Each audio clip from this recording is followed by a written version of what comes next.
इस वीडियो में हम आपको प्रोडक्ट को ऐड करने का तरीका बताएंगे कि अगर आपने सॉफ्टवेयर में वीडियो ऐड करनी है या उसको अपडेट करना है या अगर आपने उसको सर्च करना है तो आप किस तरह करेंगे। प्रोडक्ट को ऐड करने के लिए सबसे पहले आप डेफिनेशन पर क्लिक करें। डेफिनेशन में ये तमाम डेफिनेशन हैं, प्रोडक्ट भी उनमें से एक डेफिनेशन है। सो आप प्रोडक्ट पर क्लिक करें। सो प्रोडक्ट की स्क्रीन ओपन हो जाएगी। सो सबसे पहले जब आप प्रोडक्ट की स्क्रीन ओपन करेंगे उसमें दो टैब्स आपको नज़र आ रहे हैं, डेफिनेशन और सर्च। सो हम अभी डेफिनेशन पे जाएंगे। डेफिनेशन में आपके पास दो डेफिनेशन को दो हिस्सों में डिवाइड किया है। सबसे पहले बेसिक इन्फॉर्मेशन है जिसमें आपके पास प्रोडक्ट का नेम, उसका कोड, उसके पीस पर पैक्स और उसका रेट्स वगैरह डिफाइन है। और अगर आप इसको स्टॉक मैनेजमेंट में जाएंगे तो वो वहाँ पे आपके पास उसके स्टॉक से रिलेटेड अलाउ बैच, उसके multiple units, minimum stock alerts, reorder level, इस टाइप के एडवांस्ड ऑप्शन हैं। So come back to basic information. So आपने अगर नाम ऐड करना है तो सबसे पहले प्रोडक्ट का नाम ऐड करें।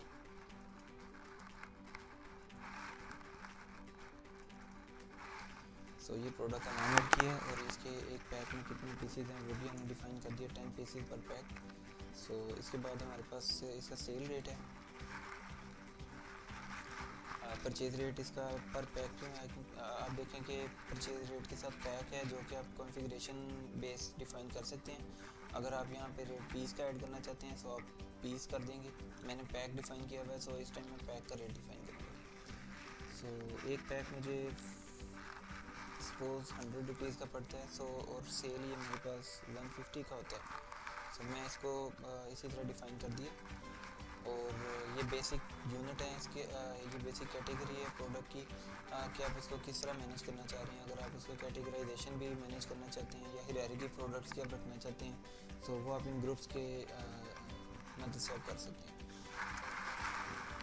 ब्रांड होता है ये डिफरेंट बिजनेस में इसका डिफरेंट ही काम होता है। फॉर एग्जांपल अगर आप मोबाइल का बिज़नेस चला रहे हैं तो आपका सैमसंग, नोकिया वगैरह ही ब्रांड आएंगे। अगर आप मेडिसिन पे हैं तो आपके पास मर्सिरोनो, इस टाइप के जीएस के डिफरेंट कंपनीज हैं जो कि आप ब्रांड में डिफ़ाइन करेंगे। और फार्मूला अगर आप देखें तो ये क्योंकि मेडिसिन के डिफरेंट फार्मूलाज भी होते हैं तो यहाँ फार्मूलाज भी आप डिफ़ाइन कर सकते हैं। बिज़नेस के लिहाज से हमने काफ़ी डाटा पहले से एंटर किया हुआ है। फॉर एग्जांपल अगर आप बिज़नेस का डाटा, अगर आप मेडिसिन का बिज़नेस कर रहे हैं तो 25,000 से ज़्यादा मेडिसिन से डाटा हमने ऑलरेडी इसमें एंटर किया हुआ है। और अगर आप रिटेल कैश एंड कैरी को देख रहे हैं तो उसके भी thousands of products we have already added. So अगर आप फर्दर डिफ़ाइन करना चाहते हैं तो आप खुद भी डिफ़ाइन कर सकते हैं। तो ये बेसिक इन्फॉर्मेशन है। अगर आप इसका मॉडल डिफ़ाइन करना चाहते हैं, for example if you are running business related to mobile phone, so you can define brand name as a Samsung and model Galaxy S1 S2, जो भी आपके बिज़नेस को मैच करता है। ये साइज़ जो है ये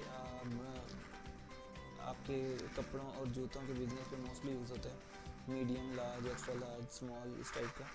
तो आप भी डिफ़ाइन कर सकते हैं अपने लिहाज से। मैक्सिमम रिटेल प्राइस जो है ये आपका सेल रेट ही है। और टैक्स आप किस बेस पे दे रहे हैं, सो ये आप टैक्स को भी यहाँ पे मेंशन कर सकते हैं कि आप प्रोडक्ट वाइज कर रहे हैं या फिर बिल वाइज कॉन्फ़िगर कर सकते हैं। ये बेसिक इसकी इन्फॉर्मेशन है। अगर आपकी कोई ऐसी इन्फॉर्मेशन मिस है जो कि ऊपर नहीं डिफ़ाइन की गई तो आप इसको कमेंट्स के अंदर भी मेंशन कर सकते हैं। अब आप स्टॉक की तरफ आएँ तो स्टॉक में सबसे पहले हमारे पास अलाउ बैच है। अलाउ बैच का मतलब ये है कि इस प्रोडक्ट के अगेंस्ट हमने मैन्युफैक्चरिंग डेट, एक्सपायरी डेट्स और इसकी बैचिंग वगैरह तो मैनेज करना ही नहीं। मोस्टली मेडिसिन और केमिकल टाइप के बिजनेसेस में ये चीज़ें हमारे पास मैटर करती हैं। और अगर आप बेकरी वगैरह भी चला रहे हैं तो आपको पता होना चाहिए कौन सी चीज़ आपकी एक्सपायरी के पास है, तो आप यहाँ पे उसकी एक्सपायरी डेट, बैचेस वगैरह मैनेज कर सकते हैं। बिल ऑफ मटेरियल में आपकी मैन्युफैक्चरिंग प्रोसेस आ जाता है। सो किसी प्रोडक्ट को आपने डेवलप करना है या उसको आपने मैन्युफैक्चर करना है based on other product, so you can manage it as well. अगर आप मल्टीपल यूनिट को मैनेज करना चाह रहे हैं, अगर फॉर एग्जांपल पीस, पैक, इसके अलावा अगर कार्टन वगैरह भी आप ऐड करना चाहते हैं तो आप इसको ऐड कर सकते हैं। मल्टीपल यूनिट्स हमने मल्टीपल टाइप्स के रखे हैं, बेसिक और एडवांस। सो अगर तो आपके दो यूनिट्स मोस्टली हैं तो आप बेसिक से इसको काम चला सकते हैं। अगर आपका एडवांस्ड है कि आप फॉर एग्जांपल अगर तार का बिज़नेस है कि इतने गज़ की तार है या इतने मीटर की तार है या आप किस तरह उसको मैनेज करना चाहते हैं वो एडवांस में जाके आप कर सकते हैं। मिनिमम स्टॉक को अगर हम देखें तो अगर आपका यहाँ पे जो भी आप डिफ़ाइन करेंगे वैल्यू, अगर आपका स्टॉक उससे कम हो जाएगा, सिस्टम उस प्रोडक्ट का आपको अलर्ट देगा। मैक्सिमम स्टॉक को अगर आप देखें तो ये आपका ओवर स्टॉकिंग से बचने के लिए, अगर आपकी प्रोडक्ट मैक्सिमम स्टॉक से ऊपर चली जाती है, दैट मीन्स कि आपकी उस प्रोडक्ट का आपके पास ओवर स्टॉक है। सो सिस्टम आपको तब तक अलर्ट करता रहेगा जब तक आप उसको अपनी रेंज में नहीं ले आते। रीऑर्डर लेवल, यहाँ पे जो भी आप डिफ़ाइन करेंगे सिस्टम इससे ऑर्डर जनरेट करेगा automatically based on value defined here. अगर आपने मैं किसी प्रोडक्ट का मिनिमम लेवल 5 सेलेक्ट किया है, सो आपको पता है कि यार ये मेरी प्रोडक्ट काफ़ी बिकती है, सो जो ही आपका जो मिनिमम ऑर्डर, आपका जो प्रोडक्ट का स्टॉक है वो मिनिमम लेवल से नीचे आएगा, साथ ही सिस्टम नेक्स्ट टाइम जो भी आप ऑर्डर जनरेट करेंगे उसके अंदर उस प्रोडक्ट को ऑटोमेटिकली इंक्लूड करेगा। आप वेयर हाउसेज, गोडाउन्स वगैरह भी इसमें मैनेज कर सकते हैं, इसमें रैक्स वगैरह भी आप मैनेज कर सकते हैं, किस गोडाउन में किस रैक पे कौन सी प्रोडक्ट पड़ी हुई है ये भी आप चीज़ मैनेज कर सकते हैं। अगर आप इसमें एक प्रोडक्ट एंटर कर रहे हैं जो कि पहले से आपके पास सिस्टम में पड़ी फिजिकली उसका स्टॉक पड़ा हुआ है, सो आप यहाँ पे ओपनिंग स्टॉक में उसका स्टॉक भी एंटर कर सकते हैं। स्टॉक एंटर करने के लिए आप इसको इनेबल करेंगे और ये नीचे सारी इसकी इन्फॉर्मेशन है कि ये कौन सा बैच है, कौन सा बार कोड, ये सारा कुछ आप यहाँ पे डिफाइन कर सकते हैं। मैनेज स्टॉक, ये दो तरह की प्रोडक्ट्स होती हैं। एक तो ये कि जिसका आप अपने पास स्टॉक मैनेज कर रहे हैं, कुछ सर्विसेज होती हैं जिसका आपके पास कोई स्टॉक नहीं होता।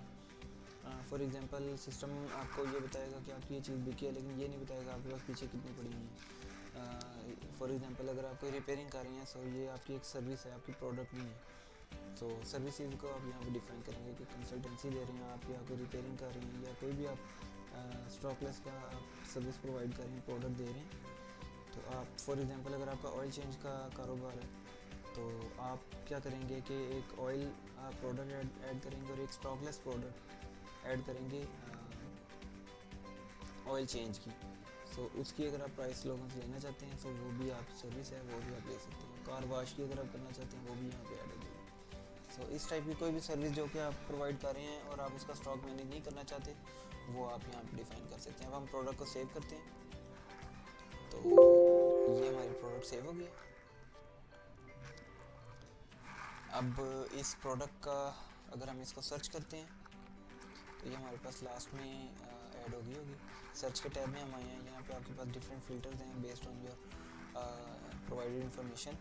सो आप यहाँ पे कोई भी इंफॉर्मेशन दें और उसके अगेंस्ट आपकी प्रोडक्ट नीचे टेबल में शो होगी। मैंने पैनाडोल CF अभी ऐड की है, सो इसको अगर मैं एडिट करना चाहूँगा तो ये एडिट मोड में आ गया हूँ और यहाँ पे वही सारी इन्फॉर्मेशन जो मैंने प्रोवाइड की थी वो आ गई। सो यहाँ से कोई भी आप एडिट करके इसको इन्फॉर्मेशन को चेंज भी कर सकते हैं। सो ये बेसिक प्रोडक्ट इन्फॉर्मेशन है। प्रोडक्ट क्योंकि एक बेसिक एंटिटी है जो कि हर जगह यूज़ होगी, सो प्रोडक्ट के बारे में आपको हम फर्दर बताते रहेंगे कि किस तरह के प्रोडक्ट्स इसमें, कितने टाइप्स की प्रोडक्ट्स हैं, किस तरह हम इसको यूज़ करते हैं। सो अगली वीडियोज़ में आप इसके बारे में और इन्फॉर्मेशन भी देखेंगे। सो अब तक के लिए इतना, थैंक यू।